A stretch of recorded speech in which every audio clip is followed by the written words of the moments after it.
Sam, I know it's not the result you were hoping for. It was a very tough match against Wesley. The first game was a draw. You lost the second. Can you tell us a bit about what happened? Yeah, I mean, I thought I worked pretty hard for this one, and I prepared like really, really well. I think I got very nice position both games. The first one sort of felt a little back and forth, but it probably was reasonably balanced throughout. I don't think either of us was ever more than a little better. And the second game, I just prepared this really aggressive idea, and my suspicion is I was totally winning like after 12, 13 moves, but with such short time, I think I probably had to find one or two precise moves, and if I don't, I'm just a couple pawns down, which is sort of what ended up happening. And of course, the rook hang in the end was not brilliant, but it's already absolutely lost at that point, so I'm not too upset about that. I'm sure I probably missed like a direct win very early in the game is my suspicion, but it was fast enough that I'm not yet sure where it was. You guys were the first pair to be playing here in this brand new tournament, brand new format, brand new playing hall. What was it like sitting there, the heart rate monitors? Tell us your impressions? It was a little interesting. I mean, it was obviously a bit more showmanship than I'm used to in classical chess games, for example. Well, it was an interesting change of pace. So, hopefully, I don't think it disturbed my play. I don't want to blame any difference for how I played, but hopefully I'll do better with the changes next time. It's a double elimination format, which means we'll have you back, of course.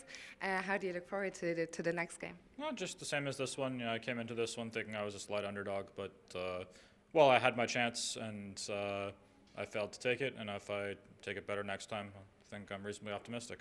Sam, now just a couple of questions, nothing to do with today, just to get to know you a bit better.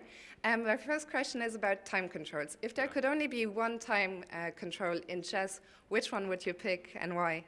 Classical for sure. It's what I've dedicated approximately 100% of my training to for the last 10 years. I also think classical's a lot more fair to the masses. In general, I think in classical chess there's a very, very healthy divide between what talent will get you and what hard work will get you, and the faster the time controls go, the more and more that tilts towards talent and away from hard work. And as someone who's worked very hard, I certainly like the classical time control, and that's definitely where I'm strongest. I'm certainly glad that's where all the chess rankings and the world rankings that matter come from.